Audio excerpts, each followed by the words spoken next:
میرے پیارے مسلمان بھائیوں بہنوں عزیز دوستو، السلام علیکم، آداب، تسلیمات۔ آج میں جس موضوع پر بات کرنے جا رہا ہوں وہ بذات خود نہایت اہم بھی ہے، بنیادی بھی ہے اور انتہائی نازک ہے، بہت ہی نازک۔ اس موضوع کی نزاکت کو ملحوظ رکھتے ہوئے، کیونکہ اس پہ کوئی میری زبان سے بے ادبی نہ ہو جائے، کوئی ایسی بات نہ نکل جائے جس سے میرے مسلمان بھائیوں بہنوں کا دل دکھے، اس لیے میں پہلے کچھ تھوڑی سی تمہید باندھنا چاہتا ہوں، کچھ تھوڑی سی تفصیل بتانا چاہتا ہوں، اس کے بعد میں اپنے موضوع پر آؤں گا اور اپنی بات مکمل کروں گا۔ دیکھیے، الکتاب موسیٰ کو دی گئی، یہ بات خود قرآن مجید فرقان حمید میں ایک دو جگہ نہیں، کم از کم 9 جگہوں پر وارد ہوئی ہے کہ الکتاب کس کو دی گئی؟ موسیٰ کو دی گئی۔ الکتاب کس کو دی گئی؟ عیسیٰ کو دی گئی۔ الکتاب موسیٰ کو دی گئی اور اس کے اندر موسیٰ کی حدیث پائی جاتی ہے، وَهَلْ أَتَاكَ حَدِيثُ مُوسَىٰ،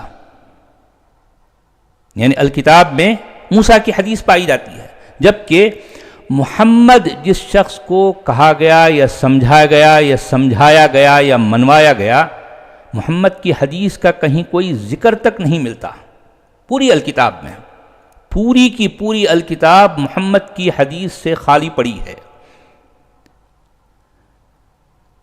فقہائے اسلام نے بنائی گئی حدیثوں کی بابت، یعنی ظاہر بات ہے حدیثیں بنائی گئی نا، انسان نے بنایا، انسان نے لکھا اس کو۔ حدیثیں آسمان سے تو نہیں اتری آپ کے اپنے عقیدے کے مطابق، حدیثوں کو انسانوں نے لکھا اور بہت زمانے کے بعد لکھا اور اپنی ضرورتوں کے مطابق لکھا، اپنی جو مصلحتوں کے مطابق لکھا۔ تو فقہائے اسلام نے بنائی گئی حدیثوں کی بابت ایسا عقیدہ گھڑ ڈالا کہ یہ سب محمد کا قول، محمد کا عمل اور محمد کی تقریر ہے۔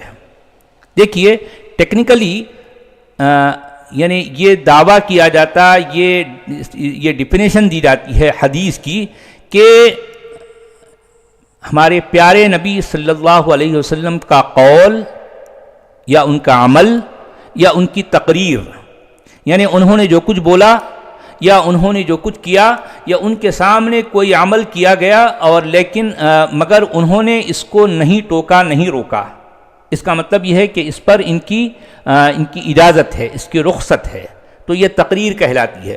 تو قول، عمل اور تقریر کو حدیث کہتے ہیں۔ یہ فقہاء نے ہمارے علماء نے حدیث کی یہ تعریف کی ہے، یہ ڈیفینیشن کی ہے۔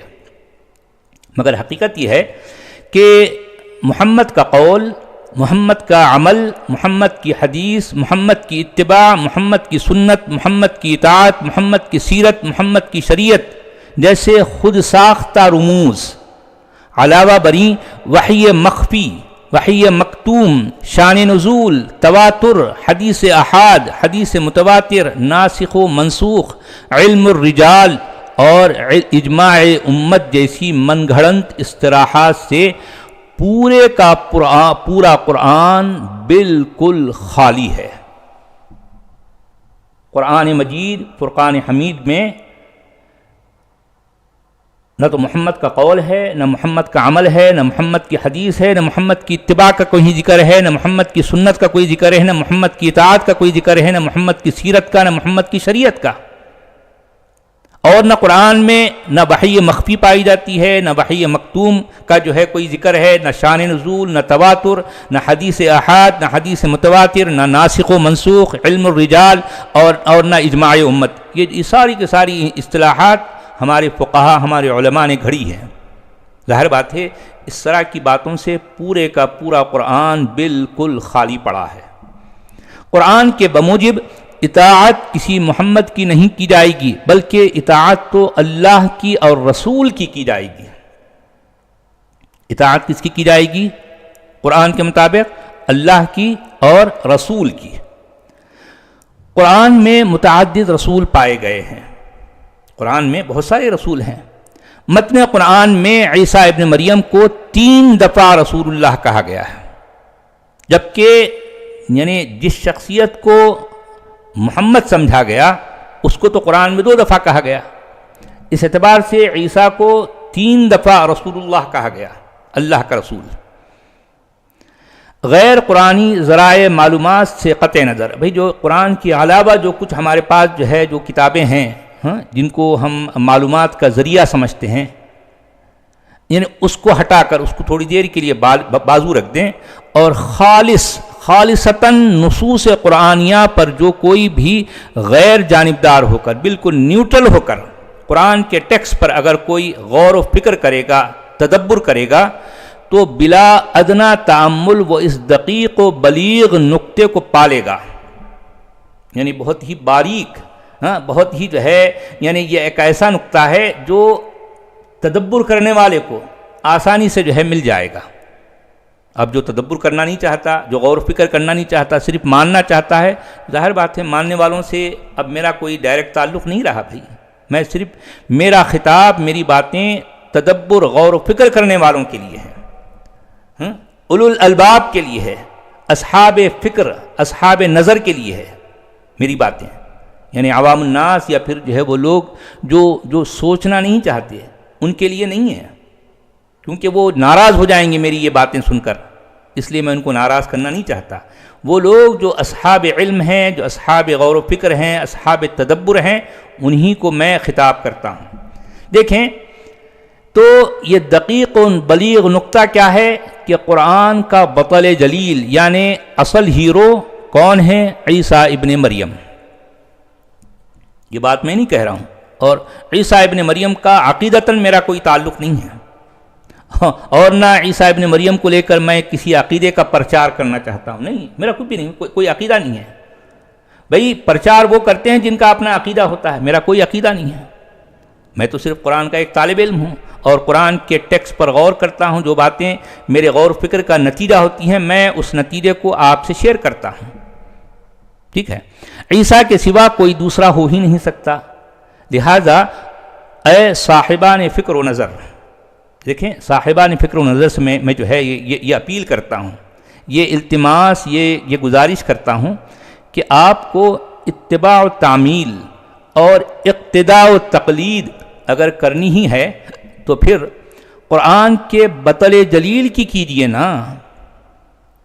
قرآن کا بطل جلیل کون ہے؟ اس کی اتباع کریں، کیونکہ قرآن کہہ رہا ہے، اور انہی کی اتباع کرنے والے کو مسلمان کہتا ہے قرآن، اور ان کی یعنی بطل جلیل یعنی عیسیٰ ابن مریم کی اتباع کرنے والوں کو سپیریئرٹی حاصل ہے قرآن کے دعوے کے مطابق، قرآن کے وعدے کے مطابق۔ قرآن کا وعدہ ہے عیسیٰ ابن مریم سے اللہ کا، اللہ نے یہ وعدہ کیا، اذ قال اللہ یا عیسیٰ انی متوفیک ورافعک الی ومطہرک من الذین کفروا وجاعل الذین اتبعوک فوق الذین کفروا الی یوم القیامہ، یعنی اللہ سبحانہ و تعالی کا وعدہ خود عیسیٰ ابن مریم سے براہ راست ہے، اور اللہ سبحانہ و تعالی یہ وعدہ کر رہا ہے کہ جو لوگ تجھ کو فالو کریں گے، جو لوگ تیری اتباع کریں گے، وہ لوگ سپیریئر رہیں گے، کب تک؟ قیامت تک، ٹل دا ڈے آف ججمنٹ۔ یہ قرآن کا وعدہ ہے، یہ اللہ سبحانہ و تعالی کا وعدہ ہے عیسیٰ ابن مریم سے۔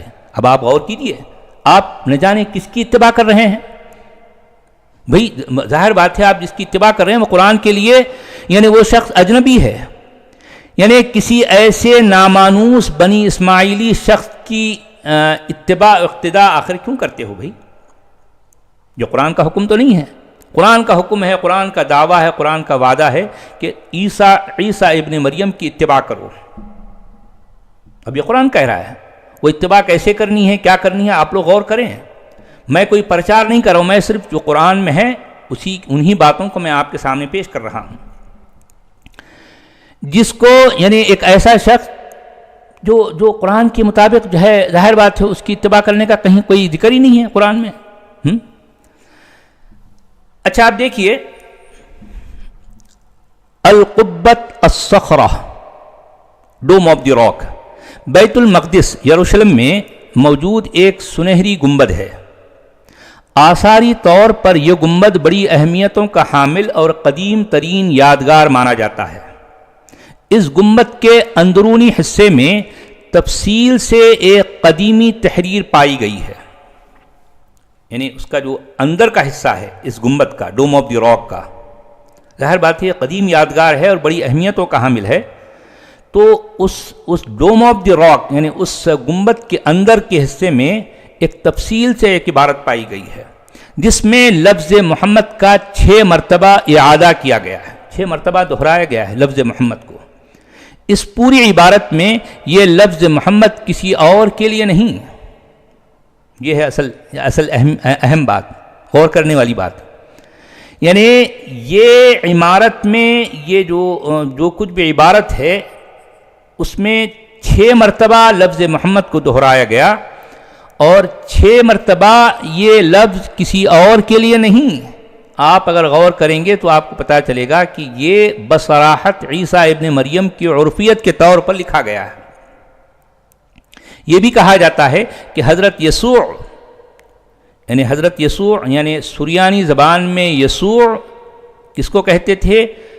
جس کو عربی میں عیسیٰ کہا گیا، اس کو یسوع، عیسیٰ، یا پھر انگریزی میں اس کو یشوع بھی کہتے ہیں، یشوع بھی کہتے ہیں. بہرحال مختلف زبانوں کے بدلنے سے یعنی لفظوں کی شکل صورت بھی بدل جاتی ہے، لیکن شخصیت ایک ہی ہے. تو یسوع جو ہے سریانی زبان، اور یہ بھی کہا جاتا ہے کہ عیسیٰ ابن مریم سریانی زبان بولتے تھے، یعنی وہ مشرقی سریانی زبان جس علاقے میں عیسیٰ ابن مریم کی پیدائش ہوئی. اب بھی دیکھیں بہرحال تاریخی طور پر عیسیٰ ابن مریم کون تھے، کیا تھے، کیسے تھے، میں نہیں جانتا، اور میں اس بکھیڑے میں پڑھنا بھی نہیں چاہتا، کیونکہ مجھے کسی کا پرچار نہیں کرنا. میں صرف قرآن کا طالب علم ہوں اور قرآن کی باتیں آپ تک پیش کرتا ہوں.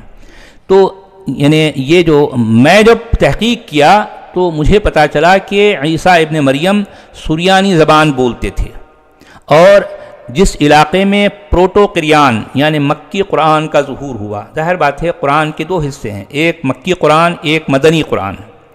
مکی قرآن کو اصل میں پروٹو قرآن یعنی اصل قرآن یعنی اولین قرآن کہا جاتا ہے. پہلے پہل جو قرآن لکھا گیا یا لکھوایا گیا اس کو مکی قرآن یا پروٹو قرآن. قریان اصل میں سریانی زبان کا لفظ ہے جس کا مطلب ہوتا ہے کتاب. پروٹو قریان کا مطلب ہے کہ جو ہے پہل جو کتاب لکھوائی گئی. ٹھیک ہے، تو اس کا ظہور کہاں ہوا؟ دراصل یہ وہی علاقہ ہے. وہ علاقہ بھی دراصل سریانی تھا. وہ اس علاقے میں لوگ اس زمانے میں اس علاقے کے لوگ کون سی زبان بولتے تھے؟ سریانی زبان. اچھا اب جو ہے بڑی دلچسپ بات یہ ہے کہ سریانی زبان میں جب لفظ یسوع یعنی جیزس کو لکھا جائے گا، جیزس تو انگریزی میں کہتے ہیں اور سریانی میں یسوع کہتے ہیں، یعنی لفظ یسوع کو جب سریانی زبان میں لکھا جائے گا تو اس کی معرب شکل ہو بہو محمد جیسی ہوگی، محمد جیسی ایگزیکٹلی. یعنی اگر میں سریانی زبان، کیونکہ اصل میں قرآن پہل جو لکھا گیا تو لکھنے والوں کے لیے قرآن اصل میں کیا ہے؟ تقریر ہے، تحریر نہیں ہے. یہ نقطہ یاد رکھیں کہ یہ بہت ہی ٹیکنیکل بات میں کر رہا ہوں. قرآن جو پہل لکھا گیا اس کو پروٹو قریان بھی کہا جاتا ہے، وہ تقریر تھا، تحریر نہیں تھا. ظاہر بات ہے بولی تھی. اور اسی وجہ سے قرآن پورے کے پورے قرآن میں قرآن اپنے آپ کو لغت نہیں کہتا بلکہ لسان کہتا ہے. لسان کا معنی ہے بولی، اور لغت کا معنی ہے یہی بولی جب آگے چل کر ایڈوانس ہوتی ہے، اس کے اصول و ضوابط، اس کے گرامر، اس کے قواعد جو ہے جب طے کیے جاتے ہیں، جب اس کے جو ہے اس کے اصول و ضوابط کو وضع کیا جاتا ہے تو تب جا کر یہ لغت کہلاتی ہے. تو قرآن پہل یعنی قرآن کی جو بولی ہے وہ ظاہر بات ہے وہ بولنے والی ہے، لکھی جانے والی نہیں ہے. تو لیکن یہ قرآن جب لکھت کی صورت میں آنے کا شروع ہوا، یعنی مطلب جب سے پہلی بار جب اس کو لکھا جانا یعنی اس کو لکھنے کی نوبت آئی تو ان لوگوں کے لیے یہ سب سے بڑا مسئلہ تھا کہ اس بولی کو جو قرآن کی شکل میں ہے اس کو لکھیں کیسے، اس کے حروف تہجی کیا ہوں گے، اس کے الفاظ کیا ہوں گے، یہ حروف کو جوڑ کر اس کی شکل کیسے ایک دوسرے سے، ایک حرف کو دوسرے حرف سے کیسے جوڑا جائے گا، جوڑ کر کس کرسی پر بٹھایا جائے گا، اس کی کرسی کیسی ہونی چاہیے، یہ ان لوگوں کو پتہ نہیں تھا۔ یہ میں بہت ہی گہری بات، بہت ہی علمی اور دقیق بات کہہ رہا ہوں، ہو سکتا یعنی اچھے لوگ بھی ان باتوں سے واقف نہیں ہیں، لیکن میں نے تحقیق کی ہے، تحقیق اور جستجو کے بعد میں ان نتائج پر جو ہے پہنچا ہوں۔ تو کہنا یہ چاہ رہا تھا، سریانی زبان میں لفظ یسوع یعنی انگریزی میں جس کو جیزس کہا جاتا ہے، وہ اگر لکھا جائے گا تو اس کی معرب شکل یعنی اس کی عربی شکل کیا ہوگی، بالکل محمد جیسی ہوگی۔ جیسے ہم عربی زبان میں لفظ محمد لکھتے ہیں، ایگزیکٹلی یسوع سریانی زبان میں اسی طرح لکھا جاتا ہے، کیونکہ عربی خود بھی اصل میں سریانی کی بیٹی ہے، یا سریانی کی جو ہے سریانی زبان کی نواسی ہے۔ سریانی عربی کی ماں ہے، ٹھیک ہے۔ عبرانی، آرامی، اصل میں یہ سب نانیاں جو ہے پڑنانیاں ہیں، اور عربی اس کی بیٹی یا نواسی ہے، ٹھیک ہے۔ تو اس کے اپنے کچھ حروف تہجد نہیں تھے، اس کے جو ہے الفابیٹس نہیں تھے، تو لکھنے والوں نے سب سے پہلے یہ سریانی زبان سے یہ ساری چیزیں مستعار لیے، وہیں سے انہوں نے جو ہے مطلب یہ ساری یعنی اس کے حروف کو جوڑنے کے طریقے کو یہ سب کچھ لیا۔ تو محمد جو لکھا جائے گا وہ ایگزیکٹلی، جو یسوع لکھا جائے گا تو وہ ایگزیکٹلی محمد ہوگا۔ اب یہ انتہائی دلچسپ اور حیران کن بات یہ ہے کہ جس کو محمد کہا گیا ہے یا سمجھا گیا ہے، اصل میں وہ یسوع ہے، اصل میں وہ جیزس ہے، تاریخی طور پر بھی۔ قرآن سے تو میں ثابت کر چکا ہوں، لیکن تاریخی طور پر بھی یہ محمد کوئی اور نہیں بلکہ یسوع یا جیزس ہے۔ خلاصہ کلام یہ ہے کہ محمد تھا کوئی اور، مگر محمد بنا دیا گیا کوئی کسی اور کو۔ یا للعجب، کیسی عجیب بات ہے یار، کیا کیا جو ہے کھیل کیے گئے ہیں تاریخ میں، اب میں کیا بتاؤں۔ دیکھیں یہ عبارت جو اب میں پڑھوں گا، اصل میں القبۃ الصخرہ یروشلم کے اندرونی حصے میں جو طویل تحریر شدہ عبارت ہے اس کی تلخیص ہے، یعنی اس کا خلاصہ کیا ہے اب میں پڑھوں گا۔ اللہم صلی علی رسولک وعبدک عیسی ابن مریم والسلام علیہ یوم ولد و یوم یموت و یوم یبعث حیا محمد رسول اللہ ذلك عیسی ابن مریم قول الحق الذی فیہ یمترون ما کان للہ ان یتخذ من ولد سبحانہ۔ یعنی وہ جو طویل عبارت ہے اس کی تلخیص کی ہے، اس کا خلاصہ بیان کیا گیا ہے۔ اور اتنی لمبی چوڑی جو ہے طویل عبارت کے بدلے میں اس کا نچوڑ جو اس کا نٹشل ہے میں نے یہ بتایا ہے، اس پر آپ غور کریں، اس میں محمد کون ہے آپ کو پتہ چل جائے گا۔ اچھا، یہ تو ہو گئی بات تاریخی طور پر، اور جو کچھ جو ہے آپ کو خود قرآن میں بھی اور جو ہے تاریخ کے جن اوراق میں یہ باتیں ملتی ہیں میں نے اس کو یہاں پیش کیا۔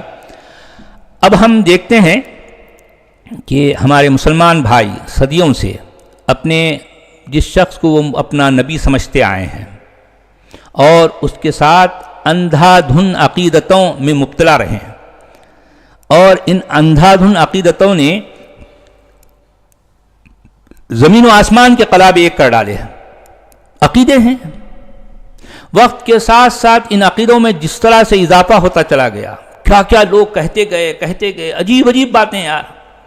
یعنی ان عقیدوں میں سے، یعنی ان آسمان و زمین کے یہ جو قلابے ملا ڈالے گئے، ان میں سے چند پھل جھڑیاں میں آپ کے سامنے پیش کر رہا ہوں، غور کیجئے اور جو ہے لطف اٹھائیے یہ کیسی کیسی باتیں کہی گئی ہیں۔ اشعار کی شکل میں ہے، میں ایک ایک شعر پڑھوں گا، آپ غور کرتے جائیے۔ وہی جو مستوی عرش تھا خدا ہو کر، وہی جو مستوی عرش تھا خدا ہو کر، اتر پڑا وہ مدینے میں مصطفیٰ ہو کر۔ دیکھیں کیسی کیسی باتیں ہیں یار، کیسی باتیں گھڑی گئی ہیں، کیا کیا عقیدے لوگوں نے جو ہے تراشے ہیں، ہاں؟ اور کسی کو اس پر اس طرح کے عقیدوں پر اعتراض بھی نہیں ہوتا. یہ عقیدے رائج ہیں آج بھی، ساری و جاری و ساری ہیں. اس کو شائع و ضائع کیا جاتا ہے، لوگ اس کو بولتے ہیں، یہ عقیدے رکھتے ہیں، اپنے دلوں میں بساتے ہیں. وہی جو مستوی عرش تھا خدا ہو کر، اتر پڑا وہ مدینے میں مصطفیٰ ہو کر. اللہ کے پلے میں وحدت کے سوا کیا ہے، جو کچھ ہمیں لینا ہے لے لیں گے محمد سے. دیکھیے کیسی باتیں ہیں. سایہ نہیں ہے گنبد خضرا کا آج بھی، زندہ معجزہ ہے محمد کے شہر میں. کیسی باتیں ہیں یار. مختلف قوال بھی ایسی اپنی قوالیوں میں اس طرح کی باتیں کہتے ہیں، اور سننے والے ہزاروں لاکھوں لوگ جھومتے رہتے ہیں. کوئی غور نہیں کرتا، کوئی غور نہیں کرتا کہ بھئی کیا باتیں کہی جا رہی ہیں. کوئی غور نہیں کرتا. اچھا اور تو اور ایک ایسی شخصیت جن کا بڑا نام ہے، شاعر مشرق کہا جاتا ہے، انہوں نے بھی دیکھیں قوت عشق سے ہر پست کو بالا کر دیے، دہر میں اسم محمد سے اجالا کر دے. کون ہے محمد؟ کیا یہ شاعر مشرق؟ انہوں نے کبھی غور کیا؟ میں تو نہیں جانتا کہ ان کا کلام میں نے باقاعدہ پڑھا ہے. انہوں نے محمد کو اس انداز میں جانا ہی نہیں جس انداز میں قرآن پیش کر رہا ہے، اس پر غور ہی نہیں کیا. کہنے کو تو یہ بڑی شخصیت ہے، بڑا نام ہے، بڑا رتبہ ہے، شاعر مشرق کہلاتی ہے شخصیت. میں اصل میں کسی پر براہ راست تنقید کرنا نہیں چاہتا، میں صرف لوگوں کی فکر کو جھنجھوڑنا چاہتا ہوں، ان کے ذہنوں کو جھنجھوڑنا چاہتا ہوں. اور پھر یہ علامہ یہ بھی کہتے ہیں کہ کی محمد سے وفا تو نے تو ہم تیرے ہیں، یہ جہاں چیز ہے کیا لوح و قلم تیرے ہیں، نبض ہستی تپش آمادہ اسی نام سے ہے، خیمہ افلاک کا استادہ اسی نام سے ہے. کیا کیا کیا کہہ رہے ہیں یار. وہ جو ہیں لولا کلمہ خلقت الافلاک والارضین، یہ من گڑن باتیں ہیں یار، جن کا قرآن سے کوئی لینا دینا نہیں ہے، کوئی لینا دینا نہیں ہے، دور کا بھی تعلق نہیں ہے قرآن سے. لیکن یہ باتیں ہمارے یعنی سواد اعظم میں بہت یعنی مشہور ہیں، یہ جو ہے بڑی متداول ہیں. خدا جس کو پکڑے چھڑائے محمد جو پکڑے چھڑائے نہ کوئی. دیکھیں خدا جس کو پکڑے چھڑائے محمد جو پکڑے چھڑائے نہ کوئی. خدا کی رضا چاہتے ہیں دو عالم، خدا چاہتا ہے رضائے محمد. کیسی باتیں ہیں یار. او شاہ مدینہ او یثرب کے والی، او شاہ مدینہ او یثرب کے والی ہیں سارے نبی تیرے در کے سوالی. اگر تو نہ ہوتا تو دنیا تھی خالی، ہر ایک سمت چھائی تھی بس رات کالی. کیا باتیں ہیں یار. کیسی باتیں، کیسے عقیدے ہیں، غیر قرآنی عقیدے، سراسر غیر قرآنی عقیدے. خالق کل نے آپ کو مالک کل بنا دیا، خالق کل نے آپ کو مالک کل بنا دیا، دونوں جہاں ہیں آپ کے قبضہ و اختیار میں. کیسی باتیں ہیں. محمد کے تقدس پر زبانیں جو نکالیں گے، خدا کے حکم سے ایسی زبانیں کھینچ ڈالیں گے. عقیدے ہے یار، اتنے ڈراؤنے عقیدے ہیں. ہے جلوہ خدا کا محمد کا چہرہ رعانی کا چہرہ. کیا باتیں ہیں. اور تو اور دیکھیے با خدا دیوانہ باشو با محمد ہوشیار. یعنی اللہ کے بارے میں تو بھائی آپ اپنے من مستی میں جو مرضی کہہ لو چلے گا، اللہ کے بارے میں چلے گا، مگر با محمد ہوشیار، جب محمد کی بات آئے گی تو تمہیں ہوش و حواس میں رہ کر بات کرنی ہے، ہوش و حواس پر رہ کر بات کرنی ہے. کیا عقیدہ ہے. یہ بھی کہا گیا شاتم اللہ یستتاب ولا یقتل ولیکن شاتم محمد یقتل ولا یستتاب. یعنی جو اللہ کو برا کہنے والا، اللہ کے لیے بد کلامی کرنے والا، وہ قتل نہیں کیا جائے گا بلکہ اس کو توبہ کا موقع دیا جائے گا، توبہ کرنے کی مہلت دی جائے گی. لیکن شاتم محمد یقتل ولا یستتاب، لیکن جو محمد کو برا کہے، محمد کی ہجو کرے، محمد پر تنقید کرے، تو اس کے لیے کیا ہے، وہ فوری قتل کر دیا جائے گا، فوری وہ قتل کر دیا جائے گا، اس کو توبہ کی مہلت نہیں دی جائے گی۔ لا یستتاب، یقتل ولا یستتاب، شاتم اللہ یستتاب ولا یقتل ولیکن شاتم محمد یقتل ولا یستتاب۔ کیسی باتیں ہیں یار، کیسی باتیں ہیں۔ اب آپ دیکھیں مسلمانوں کے ماورائے عقل و خرد اور سر تاثر جنونی عقائد سے صرف نظر کرتے ہوئے، بھئی مسلمانوں نے ایسے عقیدے گھڑے ہیں، جب بات گھڑنے کی آتی ہے تو اس کی کوئی انتہا نہیں ہوتی، جو مرضی ڈالتے جاؤ، خواجہ کی دیگ ہے، جو مرضی ڈالتے جاؤ عقیدوں کی شکل میں۔ اب لوگ تو ماننے کے لیے بیٹھے ہیں، لوگوں کا کام ہی ہے ماننا، ان سے منوایا جاتا رہا ہے صدیوں سے، اور لوگ مانتے رہے ہیں۔ عوام الناس کا کام ہی ہے نا بھی، مان لینا۔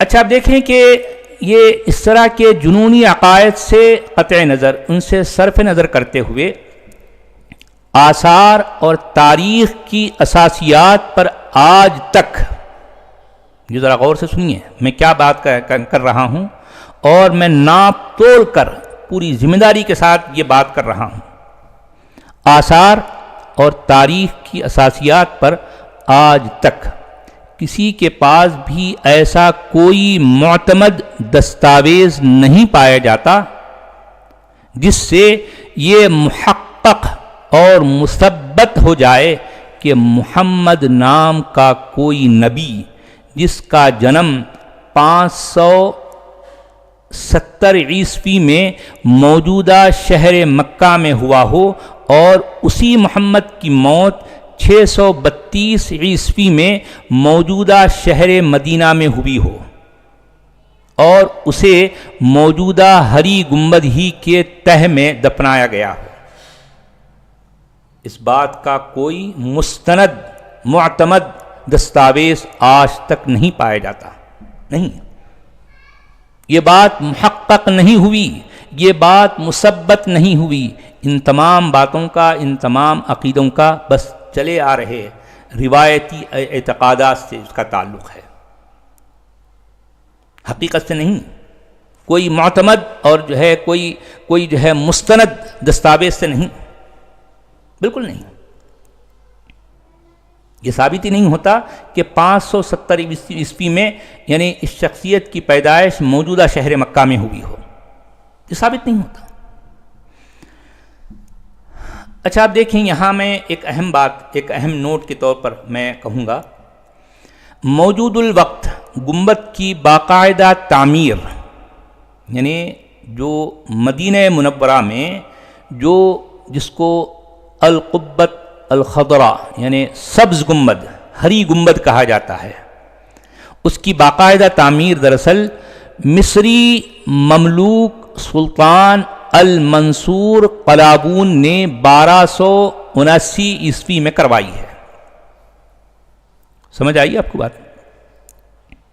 یہ باقاعدہ یعنی اس کی یہ جو ہے یہ جو جیسا کچھ بھی آپ کو نظر آتا ہے ڈھانچہ، کیونکہ 1279 عیسوی سے پہلے اس وقت اس کا رنگ ملگجا سا تھا، ملگجا، اور 1837 عیسوی میں پہلی بار اس گنبد پر سبز رنگ کروایا گیا، یعنی جس کو ہم ہری گنبد کہتے ہیں، جس کو ہم گنبد خضرا کہتے ہیں، اور اس پر پتہ نہیں کیا کیا نعتیں، کیا کیا کیسے قصیدے، کیسی باتیں کہی گئیں۔ ارے بھائی یہ گنبد اصل میں 1837 عیسوی میں پہلی بار اس پر سبز رنگ چڑھوایا گیا، اور 1279 عیسوی سے پہلے صدی در صدی، یعنی اس سے پہلے کی جتنی صدیاں گزری ہیں، 1279 عیسوی سے پہلے جتنی صدیاں گزری ہیں، یہ گنبد محض خستہ حال لکڑی کے ڈھانچے کی شکل میں تھا۔ سمجھ آئیے آپ کو بات؟ میرے پیارے مسلمان بھائیوں بہنوں عزیز دوستوں، اس طرح کی باتیں غور کرنے لائق ہیں۔ ہمارے کیا عقیدے ہیں؟ سایہ نہیں ہے گنبد خضرا کا آج بھی، زندہ معجزہ ہے محمد کے شہر میں، بولنے والے گانے والے گاتے ہیں اور جھومنے والے جھومتے ہیں، کوئی غور نہیں کرتا۔ میں خود اپنی بات میں بتاتا ہوں کہ ہم تو کئی بار مدینہ منورہ گئے، میں اپنی جو ہے پہلی اہلیہ کے ساتھ۔ ایک بار تو یعنی ایسا ہوا کہ ہم ظہر کی نماز پڑھ کے مدینے کی جو ہے مسجد نبوی میں ظہر کی نماز ہم پڑھے اور باہر آئے تو وہ گنبد خضرا ہی کی چھاؤں میں، اس کے سائے میں ہم بیٹھے تھے۔ میں سامنے جو ہے وہ البیک ہے، وہاں سے وہ البیک کا جو ہے وہ لے کے آئے پیک، اور ہم گنبد خضرا کی چھاؤں میں بیٹھ کر، اس کے سائے میں بیٹھ کر ہم نے جو ہے اپنا لنچ کیا۔ یہ میری اپنی میں اپنی بات بتا رہا ہوں، میرا اپنا ذاتی تجربہ جو ہے میں شیئر کر رہا ہوں۔ اور پھر ہمارے لکھنے والوں نے، شعراء نے، نعت خوانوں نے، اور پھر جو ہے کیسے جو ہے قوالوں نے کیا کیا باتیں کہیں۔ سایہ نہیں ہے گنبد خضرا کا آج بھی، زندہ معجزہ ہے محمد کے شہر میں۔ لوگ جھوم رہے ہیں، غور کوئی نہیں کرتا۔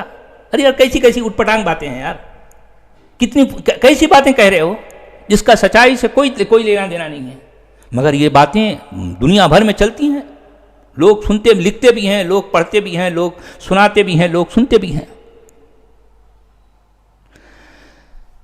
دیکھیں، جب آپ تاریخ کا مطالعہ کرتے ہیں اور جو ہے اس مطالعے کے دوران آپ کے سامنے بہت سارے آثاری جو ہے قرائن بھی آتے ہیں، آرکیولوجیکل ایویڈنسز، اس میں راک انسکرپشنز بھی ہیں، اور ان میں سب سے اہم کیا ہیں؟ کوائنز، سکے۔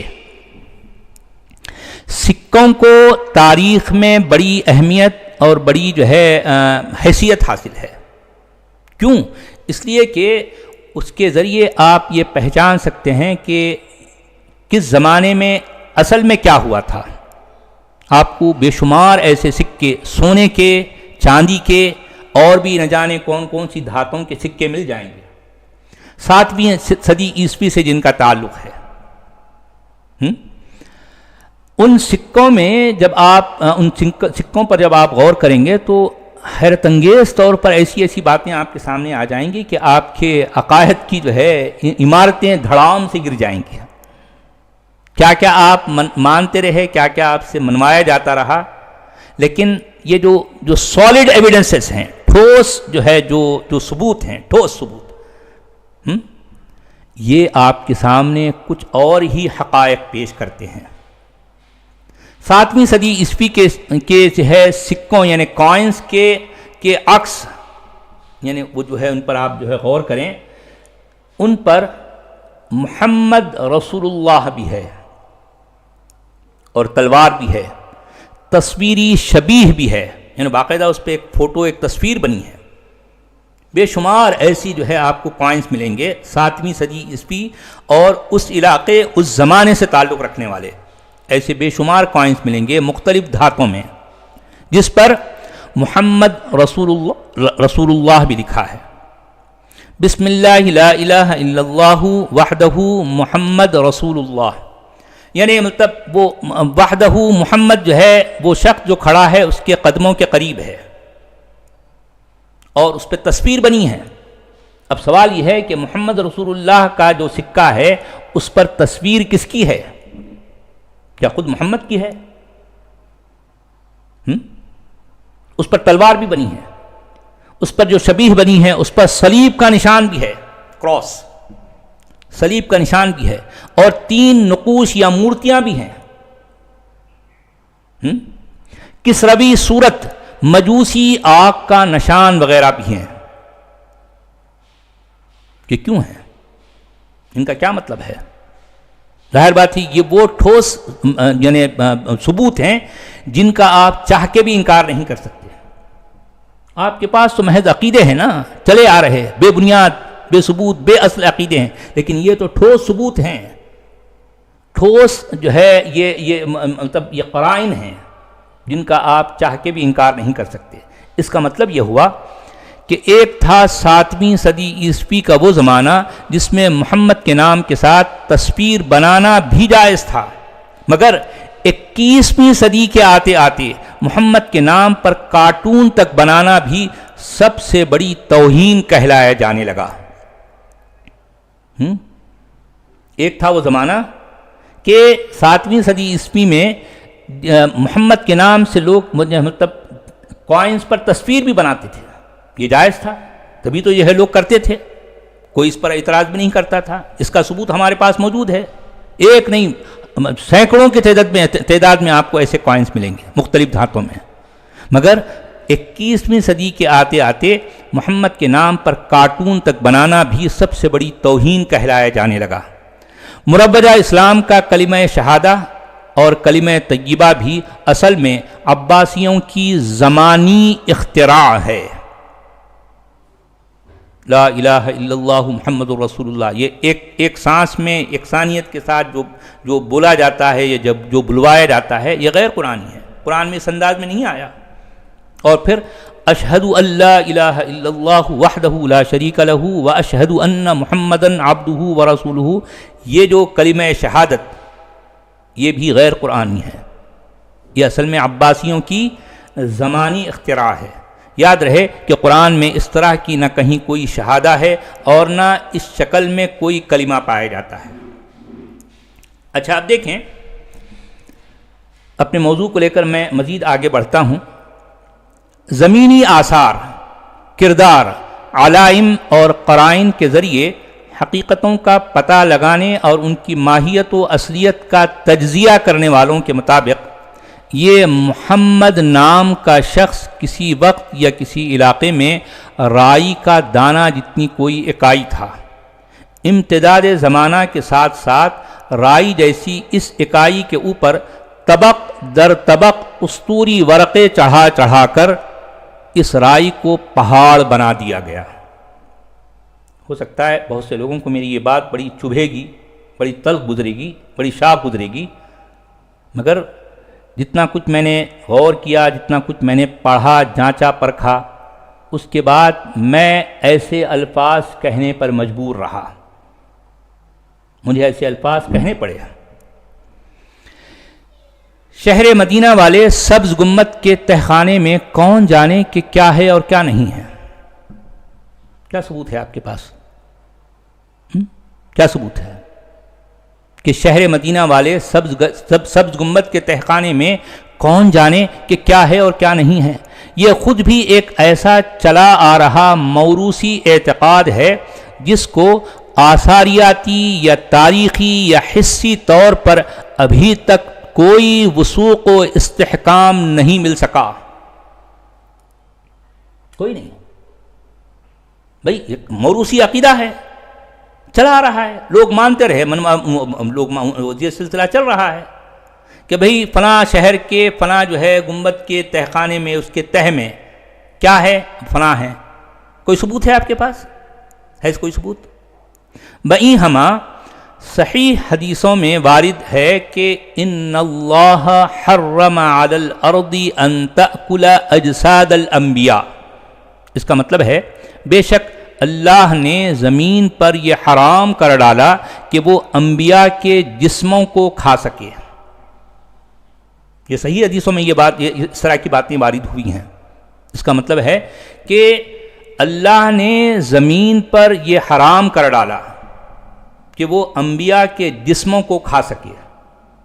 ان صحیح حدیثوں میں کیا گیا اللہ کا یہ دعویٰ اگر سچ مچ صحیح ہے، حدیثیں صحیح ہیں، اگر یہ دعویٰ بھی صحیح ہے تو القبۃ الخضراء والی اس قبر کو کھول کر مرقد اقدس کو بلا واسطہ کیمروں کے ذریعے کیوں نہ دنیا جہاں کے سامنے بطور توثیق یہ واشگاف کر دیا جاتا کہ محمد نام کے پیارے نبی اپنے چمکدار عنصر جسدی کے ساتھ اپنی نورانی تربت میں ابھی تک بدستور و برقرار و بحال و حاضر و موجود ہیں۔ آپ سمجھیے میں نے کیا کہا؟ دوبارہ سنیے، غور سے سنیے۔ ان صحیح حدیثوں میں کیا گیا اللہ کا یہ دعویٰ اگر واقعی سچ ہے، اگر واقعی صحیح ہے، تو القبۃ الخضراء والی اس قبر کو کھول کر مرقد اقدس کو بلا واسطہ کیمروں کے ذریعے کیوں نہ دنیا جہاں کے سامنے بطور توثیق، یعنی لائیو کیمرے کے ذریعے، یعنی یہ اس سبز گنبد کی جو ہے اس قبر کو کھول دو، مرقد اقدس کو، اور لائیو کیمروں کے ذریعے دنیا جہاں کے سامنے بطور توثیق، یعنی مطلب آپ کو ظاہر بات ہے یہ ایک بہترین موقع ہے، اس سے بہتر موقع اور کوئی ہو ہی نہیں سکتا اہل اسلام کے لیے، اہل اسلام کے لیے اس سے بہتر موقع اور کوئی نہیں ہو سکتا کہ بطور توثیق یہ ایک طرح کی جو ہے لوگوں کو جو ہے دین پہنچانے، اللہ کے دین متین کو پہنچانے کا ایک بہترین ذریعہ ہے، اور یہ واشگاف کر دیا جاتا کہ محمد نام کے پیارے نبی اپنے چمکدار جسد عنصری کے ساتھ اپنی نورانی تربت میں ابھی تک اپنی نورانی تربت میں ابھی تک بدستور و برقرار و بحال و حاضر و موجود ہیں۔ یقین جانیے یہ ایک ایسی خیال آفرین صلاح ہے، یہ ایک ایسی خیال آفرین صلاح ہے کہ اس پر اگر عمل درآمد ہو جائے تو یوں امام المرسلین اور سید الاولین والآخرین کی تشہیر بے نظیر بھی ہو جائے گی، اور معاً اللہ رب العالمین کا دین متین بھی آن کی آن میں سارے کرۂ ارض پر چھا جائے گا۔ منتہائے تصور ہے، یہ خیال آفرین صلاح ہے، اس پر اگر عمل درآمد ہو جائے تو پھر تو کیا کہنے یار، وارے نیارے ہو جائیں گے، آن کی آن میں آنن پانن پورے کے پورے زمین، پوری کی پوری جو ہے زمین پر، پوری دنیا میں سارے کرۂ ارض پر، یعنی اللہ رب العالمین کا دین متین چھا جائے گا۔ بھی ایک صلاح ہے، ایک جو ہے ایک مشورہ ہے، کوشش کریں۔ تو وہی دیکھیں روئے زمین پر روایتی قیاس آرائیوں کے بل بوتے پر محمد سے منسوب اگر کسی جگہ کچھ موجود ہے تو وہ ہیں محمد کے بال یعنی منہ مبارک، یا پھر محمد کی چپل یعنی نالین مبارک، یعنی محمد کا اگر کچھ محفوظ رکھے ہیں تو کیا رکھے ہیں اہل اسلام اور مسلمان؟ بال یا نالین مبارک، چپل، بال یا چپل۔ بہت خوب، بہت خوب۔